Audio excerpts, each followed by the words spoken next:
छठी कक्षा के विद्यार्थियों, आज हम एक नया पाठ पढ़ने जा रहे हैं और पाठ का नाम है केरल का राजकुमार। केरल का राजकुमार। केरल साउथ इंडिया में आता है और हमारे भारत देश का सबसे नीचे, भारत देश के सबसे नीचे आपको यहां पर केरला दिखाई देगा। केरला यहां दिखाई देगा। तो भारत के सबसे नीचे भूभाग में आपको केरल दिखाई देगा। तो इसी केरल की एक घटना का वर्णन यहां किया गया है। केरल राज्य में एक राजा रहता था जिसका नाम था राजा राजवर्मा। नाम सुनो। एक राजा रहा करता था जिसका नाम था राजा राजवर्मा और उसका एक बेटा था। बेटे का नाम क्या था? बेटे का नाम था रविवर्मा। रविवर्मन। राजा का नाम राजवर्मन, बेटे का नाम रविवर्मन। ತಂದೆಯ ಹೆಸರು ರಾಜವರ್ಮ, ಮಗನ ಹೆಸರು ರವಿವರ್ಮ. ಬಹಳ ಚೆನ್ನಾಗಿ ಒಂದು ಪಾಠ ಕೊಟ್ಟಿದ್ದಾರೆ. ಪಾಠಿನ ಹೆಸರು ಕೇರಳ ಕಾ ರಾಜಕುಮಾರ್, ಪ್ರಿನ್ಸ್ ಆಫ್ ಕೇರಳ. ಇದರಲ್ಲಿ ಅವರು ಹೇಳ್ತಾ ಇದ್ದಾರೆ, ಆ ಪ್ರಿನ್ಸ್, ಆ ರಾಜಕುಮಾರ ರವಿವರ್ಮನ್ ಎಂತ ನಾಲಾಯಕಿದ್ದ. ಆ ರವಿವರ್ಮನ್ನಿಂದ ಇಡೀ ರಾಜ್ಯವನ್ನೇ ಹಾಳಾಯಿತು. ಅದು ಹೇಗೆ ಹಾಳಾಯಿತು ಮತ್ತು ಕಡೆಗೆ ಆ ರಾಜ್ಯವನ್ನು ಉಳಿಸುವ ಸಲುವಾಗಿ ರವಿವರ್ಮನ್ ಏನು ಮಾಡ್ದ, ಅದು ಎಲ್ಲ ಕಥೆ ಇದರಲ್ಲಿ ಇದೆ. ಮಕ್ಕಳೇ,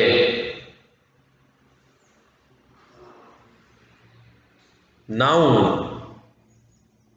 ಚಿಕ್ಕ ವಯಸ್ಸಿನಿಂದ ಕೆಟ್ಟ ಚಟಕ್ಕೆ ಬಲಿಯಾದರೆ ಮುಂದೆ ನಮ್ಮಿಂದ ಬಹಳಷ್ಟು ಜನರು ತೊಂದರೆ ಪಡಬೇಕಾಗುತ್ತೆ. ಅದೇ ರೀತಿ ಈ ಪಾಠದಲ್ಲಿ ರಾಜಕುಮಾರ ತಮ್ಮ ನಾಲಾಯಕ ಮಿತ್ರರ ಜೊತೆ, ಅಯೋಗ್ಯ ಮಿತ್ರರ ಜೊತೆ ಇದ್ದು ತಮ್ಮ ಜೀವನವನ್ನು ಹಾಳು ಮಾಡ್ಕೋತಾನೆ. ಅವ್ರ ತಂದೆಯವರು ಕೇರಳ ರಾಜ್ಯದ ಅರಸರಾಗಿದ್ದರು. ಅವರ ಸಮಯದಲ್ಲಿ ಕೇರಳ ಬಹಳ ಬೆಳೆದಿತ್ತು. ಆದರೂ ಹೇಗೆ ಅಕಾಲಿಕ ಮೃತ್ಯುದಿಂದ ಅವರು ತೀರ್ಕೊಂಡ್ರಲ್ಲ, ಆವಾಗ ಅವರ ಮಗ ಆ ದೇಶಕ್ಕೆ, ಕೇರಳ ರಾಜ್ಯಕ್ಕೆ ಅರಸಾಗಿ, ರಾಜ ಆಗಿ ನಿಯುಕ್ತ ಆಗ್ತಾನೆ. ಆದ ತಕ್ಷಣ ಮೊದಲದಿಂದ ಏನು ಕೆಲಸ ಮಾಡಿಕೊಂಡು ಬಂದಿದ್ರಲ್ಲ ಮಂತ್ರಿಗಳು, ಆ ಎಲ್ಲ ಮಂತ್ರಿಗಳನ್ನು ತೆಗೆದು ಹಾಕ್ತಾನೆ ಮತ್ತು ತಮ್ಮ ಅಯೋಗ್ಯ ಮಿತ್ರರಿಗೆ ಮಂತ್ರಿ ಮಾಡಿಬಿಡ್ತಾನೆ. ಮತ್ತು ಆ ಅಯೋಗ್ಯ ಮಿತ್ರರು ಇಡೀ ರಾಜ್ಯವನ್ನೇ ಹಾಳು ಮಾಡಿಬಿಡುತ್ತಾರೆ ಮತ್ತು ಜನರ ಮೇಲೆ ಇಲ್ಲ ಸಲ್ಲದ ಕರವನ್ನು ಹಚ್ಚಿ, ಟ್ಯಾಕ್ಸ್ವನ್ನು ಹಚ್ಚಿ ಅವರಿಗೆ ತೊಂದರೆ ಕೊಡ್ತಾರೆ. ಅವರ ಜೀವನವನ್ನು, ಅವರ ಬದುಕನ್ನು ಹಾಳು ಮಾಡುವುದು ಪ್ರಯತ್ನ ಮಾಡ್ತಾರೆ. ಯಾವಾಗ ಜನರು ಈ ದೇಶವನ್ನು, ಈ ರಾಜ್ಯವನ್ನು ಬಿಟ್ಟು ಹೋಗ್ತಾ ಇದ್ರಲ್ಲ, ಅವಾಗೆ ಈ ರಾಜಕುಮಾರಿಗೆ ತಿಳಿಯುತ್ತೆ ಅವ ಮಾಡಿದ ತಪ್ಪು ಎಷ್ಟು ದೊಡ್ಡದು. ಅವ ಮಾಡಿದ ತಪ್ಪಿಗೆ ಇವತ್ತು ಎಲ್ಲ ರಾಜ್ಯವನ್ನೇ ಹಾಳಾಯಿತು ಮತ್ತು ತಮ್ಮ ತಪ್ಪಿಗೆ ಶಿಕ್ಷೆ ಅನುಭವಿಸುವ ಸಲುವಾಗಿ ಸ್ವತಃ ಅವನೇ ಆತ್ಮಹತ್ಯೆ ಮಾಡುವುದಕ್ಕೆ ಮುಂದಾಗ್ತಾನೆ. ಸಮುದ್ರದಲ್ಲಿ ಇಳಿತಾನೆ, ಆತ್ಮಹತ್ಯೆ ಮಾಡುವ ಸಲುವಾಗಿ ಮುಂದಾಗ್ತಾನೆ. ಅವಾಗ ಏನಾಗುತ್ತೆ ಈ ಪಾಠದಲ್ಲಿ ಕೊಟ್ಟಿದ್ದಾರೆ. ಬಹಳ ಇಂಟ್ರೆಸ್ಟಿಂಗ್ ಸ್ಟೋರಿ ಇದೆ. ಮತ್ತು ಇದರಲ್ಲಿ ಸಾಕ್ಷಾತ್ ಲಕ್ಷ್ಮಿ ದರ್ಶನವಾಗುತ್ತೆ. ಈ ಪಾಠದಿಂದ ಲಕ್ಷ್ಮಿ ಅಂದರೆ ಹಣದ ದೇವರು. ರೊಕ್ಕ ಬೇಕಂದರೆ ಲಕ್ಷ್ಮಿಗೆ ಪ್ರಾರ್ಥನೆ ಮಾಡಲೇಬೇಕು, ಇಲ್ಲಂದ್ರೆ ಲಕ್ಷ್ಮಿ ಪ್ರಸನ್ನ ಆಗೋದಿಲ್ಲ. ಲಕ್ಷ್ಮಿ ಪ್ರಸನ್ನ ಆಗಲಿಲ್ಲ ಅಂದರೆ ರೊಕ್ಕ ಬರೋದಿಲ್ಲ. ಮತ್ತು ಈ ರವಿವರ್ಮನ್ ಲಕ್ಷ್ಮಿಗೆ ಪ್ರಸನ್ನ ಮಾಡುವ ಸಲುವಾಗಿ ಏನು ಮಾಡಿದ್ದಾನೆ ಈ ಪಾಠದಲ್ಲಿ ಕೊಟ್ಟಿದ್ದಾರೆ. ನಾ ಈ ಪಾಠವನ್ನು ಓದಿ ಇದರ ಅರ್ಥವನ್ನು ತಿಳಿಸಿ ಹೇಳ್ತೀನಿ, ನೀವು ಲಕ್ಷ್ಯ ಕೊಟ್ಟು ಕೇಳಿರಿ ಎಲ್ಲರೂ. देखो, राजा रविवर्मन के राज्य केरल में प्रजा सुखी और संपन्न थी. जब तक राजा राजवर्मन थे प्रजा बहुत सुखी थी. तो राजा राजवर्मन के राज्य केरल में प्रजा सुखी और संपन्न थी. राज्य में धन धान्य और खुशहाली थी. दयालु राजा राजवर्मन अपनी संतान के समान प्रजा की देखभाल करते थे. प्रजा परिश्रमी थी, ईमानदार और राजा का आदर करती थी. राजवर्मन के राज्य में व्यापारी दूर दूर से व्यापार करने आते थे. गरम मसाले और इमारती लकड़ी के बदले व्यापारी सोना चांदी से भरे थैले दे जाते थे. राज्य की आमदनी दिनों दिन बढ़ रही थी. देखो बच्चों, मैं यहाँ एक बात स्पष्ट कर दूंगा कि केरल में क्या मिलता है. तो केरल में मिलता है गरम मसाला. गरम मसाला यानी क्या, ನಾವು ಅಡಿಗೆಯಲ್ಲಿ ಯೂಸ್ ಮಾಡ್ತೀವಲ್ಲ ಗರಂ ಮಸಾಲೆ, ಅದು दालचीनी, लवंग, इलायची, हवेज, ये सब. तो दालचीनी, लवंग, इलायची, ये सभी चीज़ें केरल में बहुत मिलती है. तो वहाँ लोग गरम मसाले खरीदने के लिए केरल आते थे. और इसके साथ में इमारती लकड़ी यानी क्या, कटगी. लकड़ी का मतलब है कटगी. और इमारती लकड़ी यानी सागवान लकड़ी, शीशम लकड़ी, और फिर बाद में चंदन की लकड़ी. ये लकड़ी भी वहाँ बहुत ज़्यादा पैमाने पर मिलती है केरल में. और इसके बदले उस समय करेंसी नहीं था.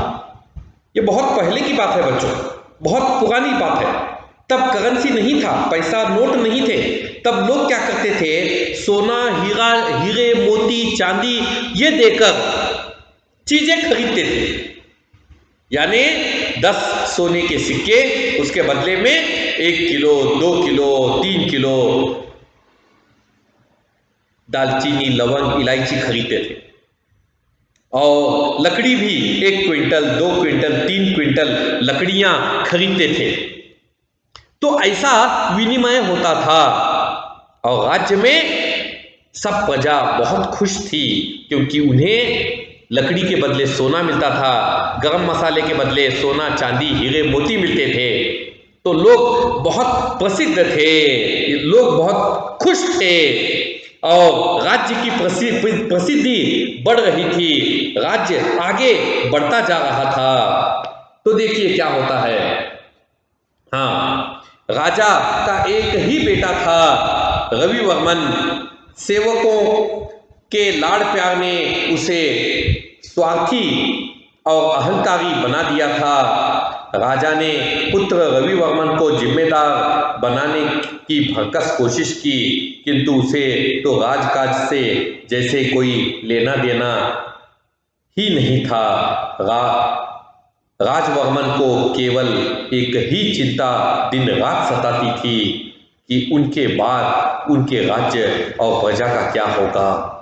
समय व्यतीत हो रहा था, किंतु रविवर्मन को अपनी जिम्मेदारी का एहसास तक नहीं था. इधर प्रजा बहुत खुश थी. राजवर्मन के जमाने में प्रजा बहुत खुश थी. लेकिन हुआ क्या, यहां राजवर्मन की उम्र दिनों दिन बढ़ती जा रही थी. और इधर बेटा रविवर्मन अपने मित्रों के साथ, अयोग्य मित्रों के साथ कभी उसने राज्य के विषय में सोचा ही नहीं, केवल अयोग्य मित्रों के साथ घूमना फिरना, मौज मस्ती करना, यही था। राजा की चिंता दिन पर दिन बढ़ती जा रही थी। तब राजा ने क्या किया?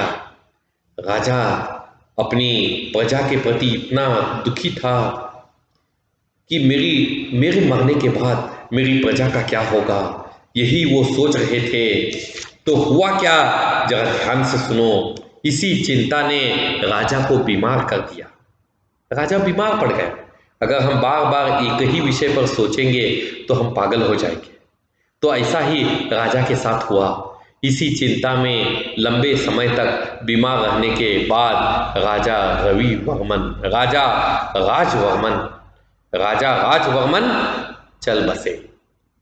अपने पिता की मृत्यु हो गई। तंदेव तीरकोंडरू, राजवर्मन तीरकोंडरू वो मर गए। बीमारी के कारण उनकी मृत्यु हो गई। क्यों बीमारी आई उन्हें? क्योंकि वो अपने बेटे के बारे में सोच रहे थे कि मेरा बेटा आगे देश को कैसा चलाएगा। और इसी में उनकी मृत्यु भी हो गई। अब परिणाम ये हुआ कि अब सब कुछ चित्र बदल गया। अब राजकुमार रविवर्मन राजा बन गया। और राजकुमार रविवर्मन जब राजा बना तब क्या क्या घटना हुई, जरा ध्यान से सुनो। राजकुमार रविवर्मन सिंहासन पर बैठा, योग्य मंत्रियों को राज दरबार से निकालकर स्वार्थी मित्रों को महत्वपूर्ण पदों पर नियुक्त कर दिया। अब राजकुमार रविवर्मन अनुभवहीन और मूर्ख मित्रों की सलाह पर राज्य का संचालन करता। धीरे धीरे राजकोष खाली होने पर रविवर्मन ने प्रजा पर नए नए कर यानी टैक्स लगा दिए।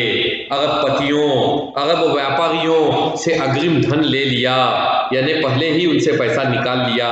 व्यापारियों को अग्रिम धन के बदले सामान न मिलने पर उन्होंने राज्य को त्यागने का निश्चय किया। प्रजा का दुख दर्द सुनने वाला कोई नहीं था। देखो, यहाँ जैसे ही रविवर्मन राजा बना, उसने तुरंत योग्य मंत्रियों को हटाकर अपने अयोग्य मित्रों को मंत्री बना दिया। जब अयोग्य मित्रों को मंत्री बना दिया और उनकी सलाह पर काम करने लगा, तो धीरे धीरे राज्य का खजाना यानी पैसा खत्म हो गया। राज्य का खजाना खाली हो गया। हीरे मोती जवाहरात जो पहले थे, धीरे धीरे सब समाप्त हो गए। अरब से लोग यहाँ व्यापार करने आते थे, पहले ही उनसे पैसा ले लिया जाता था, यानी हीरे मोती सोना चांदी ले लिया जाता था, और बाद में उनको सामान भी नहीं मिलता था। ये सोचकर वो इस राज्य को छोड़कर वहां से जाने लगे। परिणाम क्या हुआ सुनो। अरब व्यापारी अमावस्या की रात अपने जहाज लेकर राज्य छोड़कर जाने लगे। पहरेदारों ने जब इसकी सूचना राजा को दी तो उन्हें विश्वास नहीं हुआ। अब रविवर्मन ने मुसीबत से निकलने के लिए पिता के योग्य मंत्रियों को बुलवा भेजा। वे अपने अपमान से दुखी थे, इसीलिए नहीं आए। राजा को अपनी गलती का एहसास हो गया। उसे अपने पिता की बातें याद आई, उसकी आंखें खुल गई। रविवर्मन ने मित्रों को पद से हटा दिया। रविवर्मन उदास और परेशान था। उसने धन की देवी लक्ष्मी की प्रतिष्ठा में बनाए गए मंदिर में जाकर प्रार्थना करने का विचार किया। तो परिणाम क्या हुआ देखो। यहां पर सारे व्यापारी, सारे बिजनेसमैन केरल राज्य छोड़कर जाने लगे। सभी अमावस्या की रात को वहां से जाने का उन्होंने निश्चय किया। अमावस्या की रात को ही क्यों चुना उन्होंने? अमाशिने तಗೊಂಡ್ರು ಯಾಕಂದ್ರೆ ಅಮಾವಾಸ್ಯೆ ದಿನ ಆಕಾಶದಲ್ಲಿ ಚಂದ್ರಮ ಕಾಣಿಸುವುದಿಲ್ಲ ಮತ್ತು ಇಂಥ ಸಮಯದಲ್ಲಿ ನಾವು ಈ ರಾಜ್ಯವನ್ನು ಬಿಟ್ಟು ಹೋದರೆ ನಾವು ಯಾರಿಗೆ ಕಾಣಿಸುವುದಿಲ್ಲ ಮತ್ತು ಯಾರು ನಮಗೆ ಗುರ್ತ ಹಿಡಿಯಲಿಕ್ಕೆ ಆಗುವುದಿಲ್ಲ. ಈ ಉದ್ದೇಶದಿಂದ ಅವರು ಅಮಾವಾಸ್ಯಾ ದಿನವನ್ನು ಆಯ್ಕೆ ಮಾಡ್ತಾರೆ. ಆದರೂ ಗುಪ್ತಚರ ಇದರ ಸೂಚನೆಯನ್ನು ರಾಜ ರವಿವರ್ಮನ್ಗೆ ಕೊಡ್ತಾರೆ. ರಾಜ ರವಿವರ್ಮನ್ಗೆ ತಮ್ಮ ತಪ್ಪವನ್ನು ಅರಿವು ಅವರು ಏನು ಮಾಡ್ತಾರೆ, ತಮ್ಮ ತಪ್ಪನ್ನು ಸುಧಾರಣೆ ಮಾಡುವ ಸಲುವಾಗಿ ಮತ್ತೆ ಹಳೆ ಮಂತ್ರಿಯರನ್ನು ನಿಯುಕ್ತ ಮಾಡ್ತಾರೆ. ಆದರೂ ಅವರಿಗೆ ಆಗಿದ್ದ ಅವಮಾನದಿಂದ ಅವರು ಯಾರೂ ಬರುವುದಿಲ್ಲ. ಕಡೆಗೆ ರಾಜ ಅವರು ವಿಚಾರ ಮಾಡ್ತಾರೆ, ರವಿವರ್ಮನ್, ನಾನು ದೇವಿ ಲಕ್ಷ್ಮಿಯನ್ನು ನಾನು ಅವಮಾನಿಸಿದ್ದೇನೆ, ಅದರ ಸಲುವಾಗಿ ಇವತ್ತು ನಮ್ಮ ರಾಜ್ಯ ದರಿದ್ರ ಆಗಿಬಿಟ್ಟಿದೆ. ನಾನು ಹೋಗಿ ಲಕ್ಷ್ಮೀ ದೇವಿ ಪೂಜೆ ಮಾಡಬೇಕು, ಅವರಿಗೆ ಪ್ರಸನ್ನ ಮಾಡಬೇಕು, ಆವಾಗ ನಮ್ಮ ದೇಶದಲ್ಲಿ ಮತ್ತೆ ನಮ್ಮ ರಾಜ್ಯದಲ್ಲಿ ಮತ್ತೆ ಹಣ ಬರಬಹುದು. ಈ ಉದ್ದೇಶದಿಂದ ಪ್ರಾರ್ಥನೆ ಮಾಡುವ ಸಲುವಾಗಿ ಹೋಗ್ತಾರೆ. ಏನಾಗುತ್ತೆ ನೋಡ್ರಿ. स्नान करके देवी के दर्शन के विचार से जैसे ही रविवर्मन समुद्र की ओर बढ़ा, उसे लगा जैसे सीढ़ियों में कोई बैठा है. उसने पूछा, कौन है वहाँ? उत्तर न मिलने पर उसने अपना प्रश्न दोहराया. उत्तर मिला, मैं यह राज्य छोड़कर जा रही हूँ. वो कौन है स्त्री जो राजा से नजरें मिलाकर बात कर रही है? वो कोई मामूली स्त्री नहीं है, बल्कि वो साक्षात लक्ष्मी है. और लक्ष्मी राजा से नजरें मिलाकर बातें कर रही है और राजा से कहती है कि मैं ये राज्य छोड़कर जा रही हूं, क्योंकि ये राज्य का राजा ठीक नहीं है. सुनो. तो यहां पर उसने फिर पूछा, पर क्यों? आवाज आई, अब मुझे अब यह नगर अच्छा नहीं लगता. इस राज्य का राजा मूर्ख है. जब उसके मन में मेरे लिए कोई आदर नहीं है तो मैं यहाँ क्यों रहूं? रविवर्मन समझ गया कि वे राजलक्ष्मी हैं. राजा ने कहा, राजा अनुभवहीन ना समझ है. उसने स्वयं को ही गाली देते हुए कहा कि मैं अनुभवहीन हूं, मुझे कोई एक्सपीरियंस नहीं है, मैं ना समझ हूं, मुझे कुछ समझ में नहीं आता. लेकिन लक्ष्मी तो रूठ गई थी, लक्ष्मी नाराज हो गई थी. अब क्या हुआ? लक्ष्मी को रोकना है. अगर लक्ष्मी चली गई तो वापस लौटकर नहीं आएगी. इसीलिए हम रोज लक्ष्मी की पूजा करते हैं, ताकि हमारे घर में लक्ष्मी वहीं बनी रहे. देखो क्या होता है. राजा के प्रार्थना करने पर भी राजलक्ष्मी ने जब जाने का ही निश्चय कर लिया तो राजा ने हाथ जोड़कर कहा, आप मेरी एक प्रार्थना स्वीकार कीजिए. मैं समुद्र में स्नान करने जा रहा हूँ. अमूल्य मोतियों की मेरी इस माला को आप मेरे लौट आने तक अपने पास रखिए. आप मेरी प्रतीक्षा करेंगी ना? देवी ने कहा, अवश्य. रविवर्मन देवी के प्रति सम्मान प्रकट करते हुए स्नान करने पानी में उतर गया. धीरे धीरे समुद्र की लहरें ऊंची होती गई. रविवर्मन पूरी तरह पानी के अंदर जा चुका था. रविवर्मन को इस राज्य में लक्ष्मी को रोकना था, लक्ष्मी को जाने से रोकना था. तो उन्होंने क्या किया? अपने गले की माला निकाली. अपने गले की माला निकालकर उन्होंने क्या किया? लक्ष्मी को दे दी और लक्ष्मी से कहा कि आप इस माला को अपने गले में पहन लीजिए. मैं स्नान करके जब तक आ नहीं जाता तब तक आप इस माला को पहनकर यहां बैठ जाइए, यानी मेरी माला की रक्षा कीजिए. तब लक्ष्मी ने कहा, ठीक है, अच्छी बात है, आप आने तक मैं इस माला को धारण करके यहीं बैठूंगी. मैं माला यहीं हाथ में पकड़कर बैठूंगी. तब रविवर्मन नहाने के लिए समुद्र में चला गया. परिणाम क्या हुआ? परिणाम ये हुआ कि अमावस्या के दिन लहरें तेज बढ़ती गई. राजा पानी में डूबता गया. राजा पूरी तरीके से पानी में डूब गया, अंदर चला गया, समुद्र के भीतर चला गया.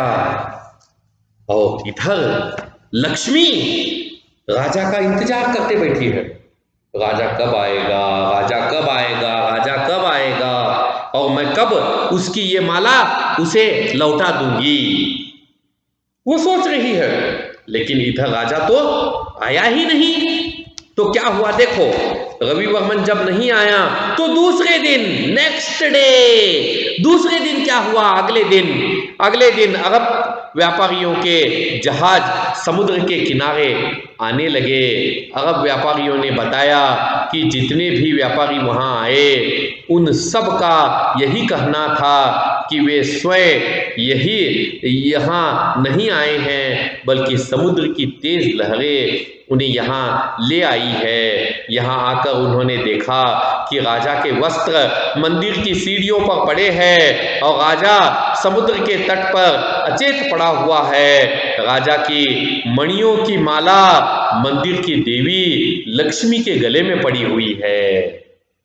देखो दूसरे दिन का दृश्य, जब सब लोग ये देश को, इस राज्य को छोड़कर जाना चाहते थे, लेकिन रात भर में कोई भी नहीं जा पाया, क्योंकि समुद्र की लहरें अपोजिट डायरेक्शन में थी, यानी उनके खिलाफ थी, विरुद्ध थी, और वो सारी लहरें उन्हें बहाकर वापस केरल राज्य की तरफ ले गई। और जब वो आए अरब के सभी व्यापारी, तो उन्होंने देखा कि समुद्र के किनारे राजा बेहोश पड़ा है, क्योंकि रात भर वो पानी में डूबता रहा और डूबने से राजा की मृत्यु हो गई। राजा अचेत पड़ा है, बेहोश पड़ा है, मरा है या नहीं मरा पता नहीं, लेकिन अचेत पड़ा है, बेहोश पड़ा है। और राजा के वस्त्र वहीं पड़े हुए हैं मंदिर के पास, और राजा की माला कहाँ है, लक्ष्मी के गले में पड़ी हुई है। तब राजा ने लक्ष्मी को अपने राज्य से जाने से तो रोक लिया, लेकिन इसके लिए उसने अपने प्राणों की बलि देना चाहिए। राजा सुधर गया था, लोगों को पता चल गया कि राजा ने क्या किया। लोग फिर उस राज्य को छोड़कर जाने की बात नहीं करने लगे, और धीरे धीरे फिर से राज्य उसी शान और शौकत में लौट आया जो पहले थी। अब राज्य फिर से आबाद हो गया और केरल का राजकुमार सुधर गया।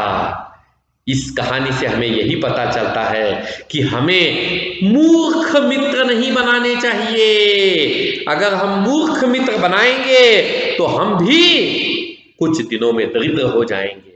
तो मूर्ख मित्रों से हमें दूर रहना है। धन्यवाद।